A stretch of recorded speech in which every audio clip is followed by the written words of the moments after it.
Vamos ler então Lucas capítulo 1 e o versículo 26 ao 33.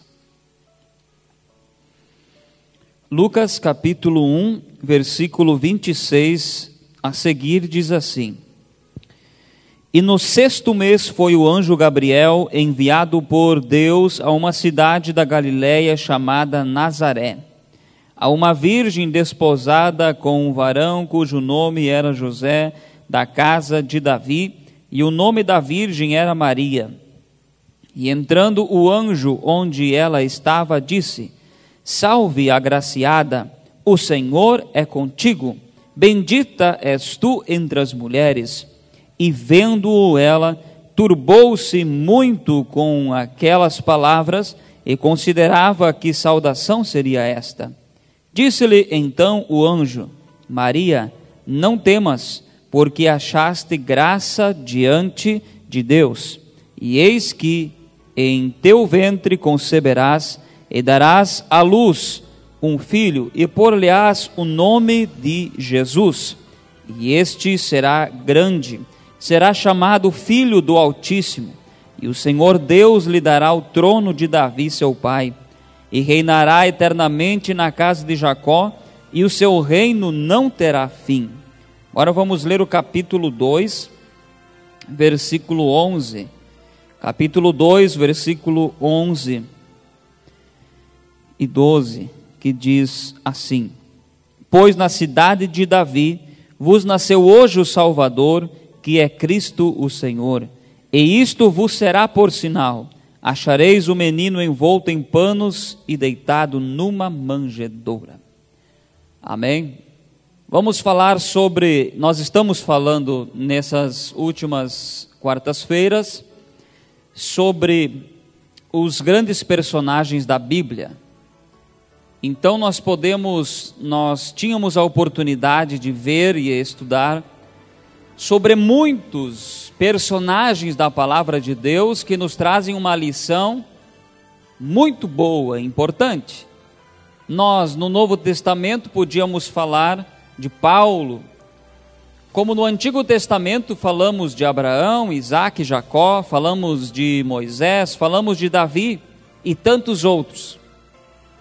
E hoje nós vamos falar sobre este personagem tão importante. E por que não dizer que este personagem chamado Jesus é o mais importante? Não existe outro igual a este, Jesus. Aqui no texto a qual nós fizemos leitura, nós lemos a história onde estava se cumprindo a profecia do nascimento de Jesus. Quando o anjo encontrou ali a Maria, mãe de Jesus, e falou com ela que ela iria conceber e tal, e depois já no capítulo 2, nós vemos tudo isso se cumprindo, que Jesus nasceu e que ele seria encontrado em uma manjedoura envolto a panos. E isto é muito maravilhoso, como é bom sabermos que de fato Jesus nasceu, que ele é o Salvador. Todos nós, todo cristão, não podemos nos dar por satisfeito em simplesmente conhecer a Jesus como o nosso Salvador, ou seja, nós nos convertemos, então nós conhecemos a Jesus. Mas nós temos que cada dia estarmos dentro de nós inconformados com o conhecimento que temos sobre Deus, inconformados com o conhecimento que temos sobre a palavra, inconformados com o conhecimento que temos sobre Jesus e buscarmos conhecer mais sobre Jesus, buscarmos conhecer, estarmos dispostos a conhecer Jesus mais e mais. Quem era esse Jesus que nos deu o perdão, que nos deu a salvação? Nós temos que buscar conhecer mais a quem nós servimos.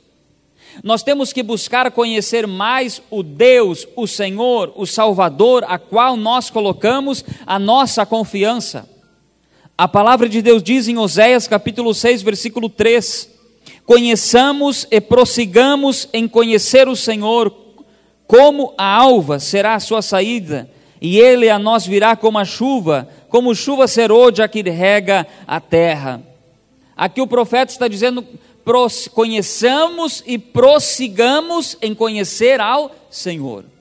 Isso quer dizer que em nosso tempo, em nossos dias, não basta conhecer a Deus simplesmente por nos converter a Ele. É preciso prosseguir em conhecer a Deus. É preciso prosseguir em conhecer a Jesus, que é o nosso Salvador. Quem era Jesus? Jesus é o prometido das nações. Jesus é o plano insubstituível, o plano perfeito de Deus para perdoar pecados, o plano perfeito de Deus para salvar a humanidade. Nós temos que entender que desde que o primeiro casal, Adão e Eva, desde o tempo quando eles pecaram, quando eles caíram no pecado, Deus, Ele começou a planejar formas, estratégias para que o povo se voltasse a Ele, para que o povo pudesse novamente estar redimido diante de Deus. Deus sempre se preocupou na redenção da humanidade. Deus sempre se preocupou na redenção dos homens. Por mais que o homem pecou, errou, se afastou de Deus, Deus não tinha culpa disso, mas Deus sempre se preocupou com o plano da redenção da humanidade. E o Messias já estava prometido. Deus fez inúmeros concertos com o povo, inúmeras formas que Deus usou para que o povo se consertasse, para que os seus pecados pudessem ser encobertos. Mas nós vemos Deus, Ele falando sobre a promessa do Messias. Deus, Ele falou sobre o Messias lá com Abraão. Quando Ele estava falando com Abraão, Ele falou sobre o Messias. Deus, Ele falou sobre o Messias com Isaac e Jacó. Nós sabemos a promessa a qual ali estava sendo feita para toda a humanidade. Então, Deus estava com o seu plano formado, Deus estava com o seu plano formado no seu interior para salvar o homem, para salvar a mulher, para salvar toda a humanidade. E aí Deus começou a anunciar isso. Deus não precisava ter anunciado, mas Deus, Ele fez isso com certeza para que todos nós pudéssemos ver como Deus, Ele não é homem para que minta. Tudo que Deus promete, Ele cumpre. E Ele começou a anunciar há muitos anos atrás, através dos profetas, que viria o Messias, que viria o Salvador, né? E a palavra de Deus, nós vemos que começou a ser profetizado ali 700 anos antes de Cristo. O profeta Isaías profetizou a vinda do Messias, que disse que iria nascer um menino iria nascer. Ele seria o Salvador, Ele seria o Deus forte, o Pai da eternidade. Isaías capítulo 9 e o versículo 6. E vemos que Isaías, há 700 anos antes da vinda de Jesus, já estava profetizando que o Messias viria. Os anos passaram, 200 anos passaram, e 500 anos antes, nós vemos o profeta Zacarias profetizando da vinda do Redentor, da vinda do Salvador. Vamos ler Zacarias capítulo 9. Vamos ler a palavra de Deus, Zacarias capítulo 9, e o versículo 9 diz assim a Bíblia: Alegra-te muito, ó filha de Sião, exulta, ó filha de Jerusalém, eis que o teu rei virá a ti, justo e salvador, pobre e montado sobre um jumento, sobre um asninho, filho de jumenta. Olha só, aqui estava sendo profetizado já, não só a vinda do Messias, mas também a entrada triunfal de Jesus em Jerusalém, montado sobre um jumento. E isso aconteceu, e já 500 anos antes estava profetizado, promessa se cumprindo, né? E também estava já profetizado no livro de Zacarias o preço da traição do mestre, o preço da traição de Jesus. Zacarias capítulo 11 e o versículo 13 diz a palavra: O Senhor, pois, me disse, arroja isto ao oleiro, este belo preço em que fui avaliado por eles, e tomei as 30 moedas de prata e as arrojei ao oleiro na casa do Senhor. E tomei as 30 moedas de prata, justo o valor cobrado por Judas para trair Jesus. Então, 500 anos antes profetizado, Miqueias predisse inclusive o local do seu nascimento. Então nós vemos que não só simplesmente que foi profetizado ali o nascimento de Jesus, que viria o Messias, que viria o Salvador, mas que também estava profetizado inclusive já que Jesus seria traído, e também inclusive o nascimento, o local do nascimento de Jesus, em Miqueias capítulo de número 5, e o versículo 2, diz assim: e tu, Belém Efrata, posto que pequena entre milhares de Judá, de ti me sairá o que será Senhor em Israel, e cujas origens são desde os tempos antigos, desde os dias da eternidade. Olha só. E tu, Belém Efrata, posto que pequena entre milhares de Judá, de ti me sairá o que será Senhor em Israel. Quem será? Quem é Senhor de Israel? Jesus. Então Deus, Ele zela pela sua palavra. Aqui estavam as profecias do nascimento de Jesus. Até então, quando Miqueias profetizou, quando Zacarias profetizou, quando Isaías profetizou, isso eram apenas profecias. Uma mensagem dessa, uma mensagem de esperança, vai nascer o Messias, vai nascer o Salvador. Mas passaram-se os anos e nós vemos as profecias se cumprindo. O nascimento de Jesus aconteceu. O nascimento de Jesus aconteceu e esse dia foi glorioso. Esse dia foi maravilhoso. No tempo determinado aconteceu tudo certo como mandou as profecias.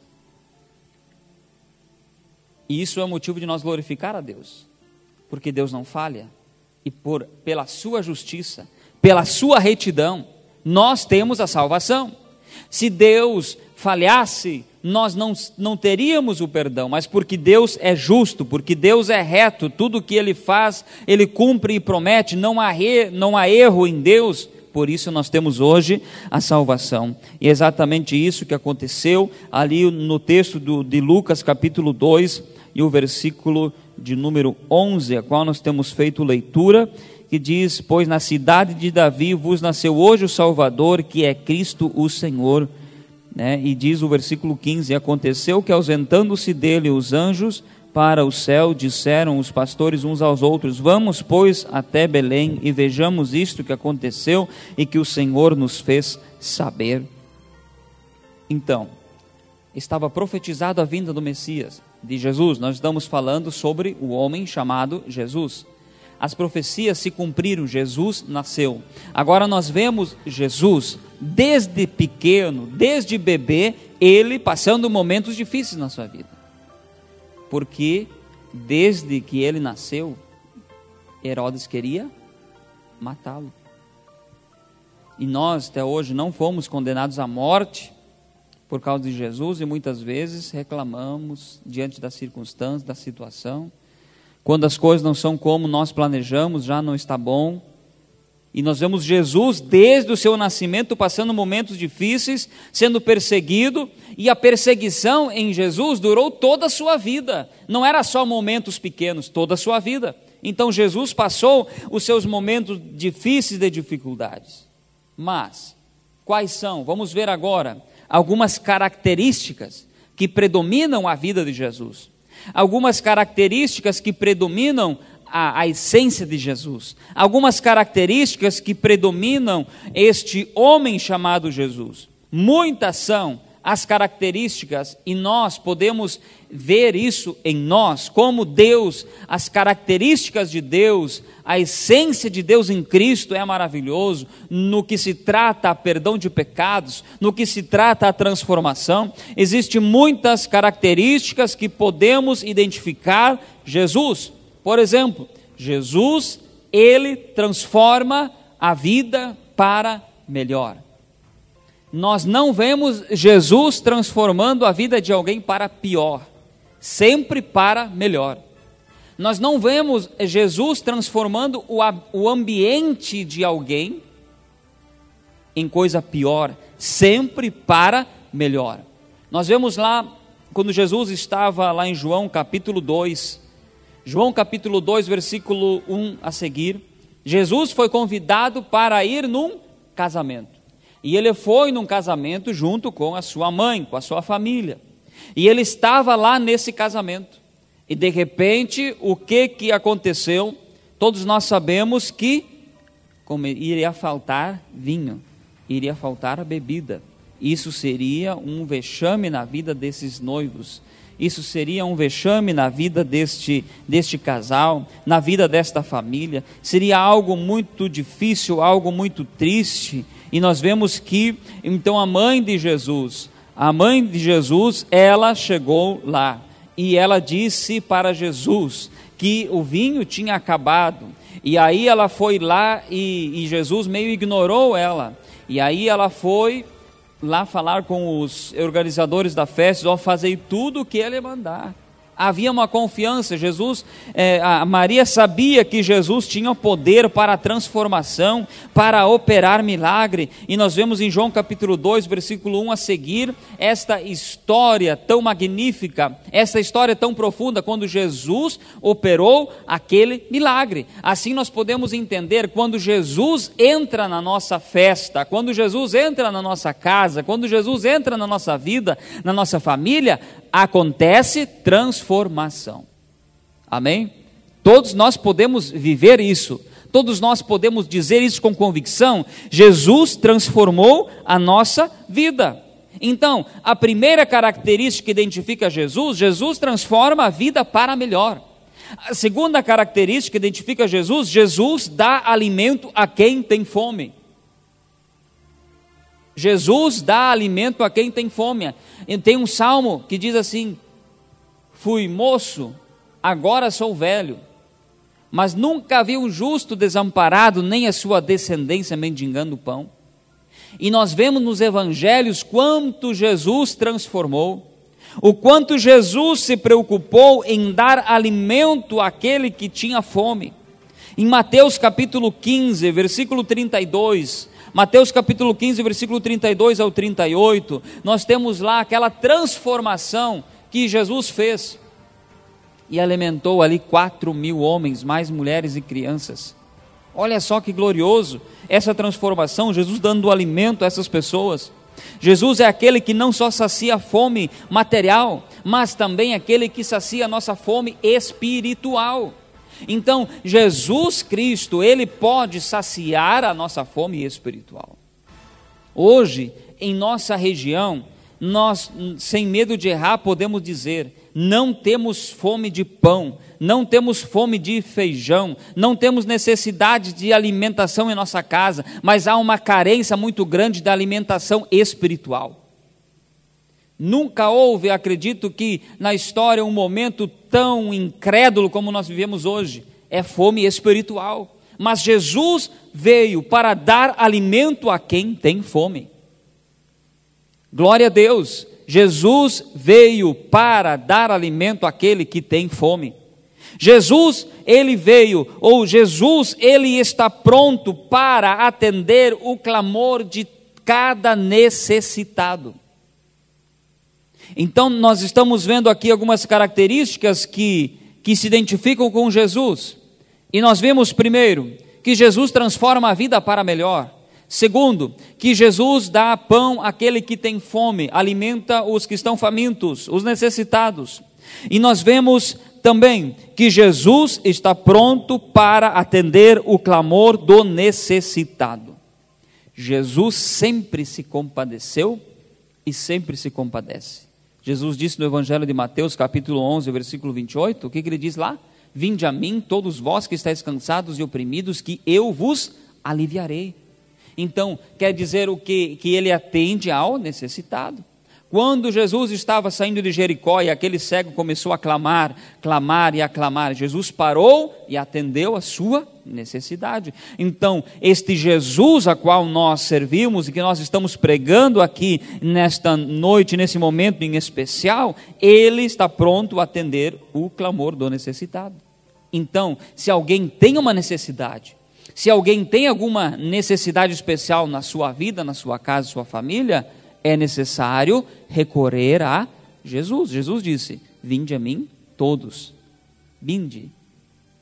Então, é preciso ir até Jesus. É preciso ir até Jesus. O cego, ele estava clamando, chamou a atenção de Jesus e Jesus disse: tragam-no. E ele teve que levantar e ir até Jesus. Então, que esse Jesus que nós servimos, ele está pronto a nos atender, mas é preciso nós ir até os seus pés, nos prostrar diante dele, nos prostrar diante do Senhor Jesus. Jesus, ele não faz acepção de pessoas. Uma característica de Jesus: Jesus não faz acepção de pessoas. Jesus, em nenhum momento, ele ignorou os fariseus. Jesus, em nenhum momento, ele ignorou os saduceus. Jesus, em nenhum momento, ele ignorou os judeus, por mais que eles o ignoraram. Os judeus ignoraram, rejeitaram Jesus como Messias e Salvador. Todavia, Jesus não os rejeitou. Então, Jesus não faz acepção de pessoa. Toda pessoa que corre aos pés de Jesus, ela será atendida. Nós muitas vezes não atendemos.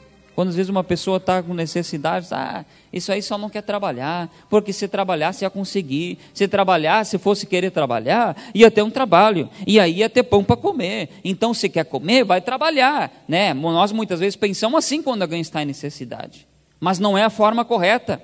Nós temos que atender ao necessitado, e diz a palavra de Deus que se nós queremos provar a nossa fé, mostrar a nossa fé pelas obras, diz Tiago.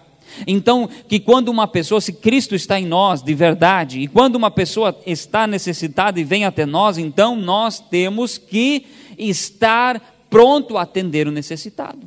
Porque se a essência, se Cristo está em nós, Cristo não faz exceção de pessoas e nós também não deveremos fazer.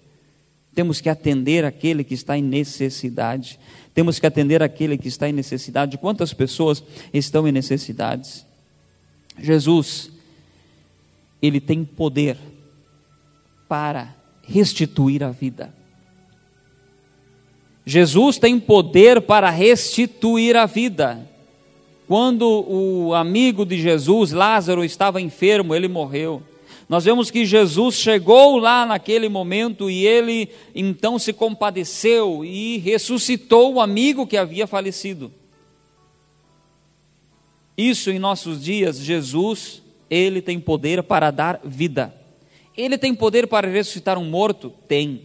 Mas eu acredito aqui, na nossa realidade, todo momento, inclusive nós estávamos mortos e ele nos resgatou na nossa vida espiritual. Então, quando uma pessoa aceita Jesus, ele passa da morte para a vida. Então, Jesus tem poder para restituir a vida.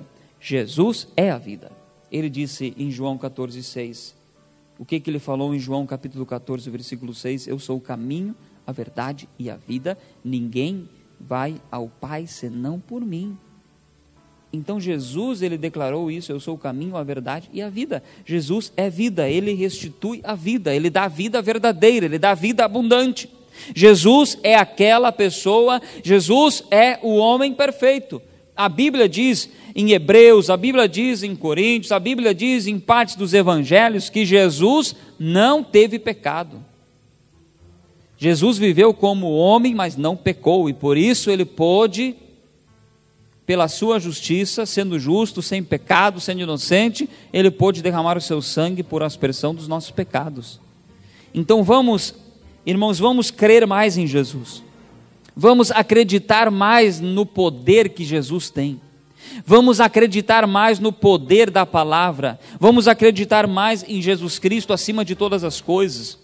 E Deus, Jesus, ele tem poder para restituir. Jesus tem poder para perdoar. Jesus tem poder para salvar. Jesus tem poder para consolar. Jesus tem todo poder. Então, se nós recorremos a ele, como Jesus disse: vinde a mim todos que estáis cansados e oprimidos, eu vos aliviarei. Quando nós recorremos a ele, então ele nos atende. Às vezes não somos, entre aspas, não somos atendidos porque não estamos próximos de Jesus.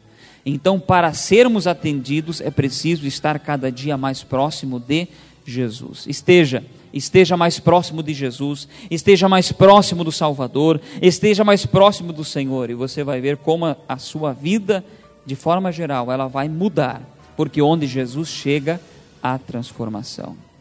Amém.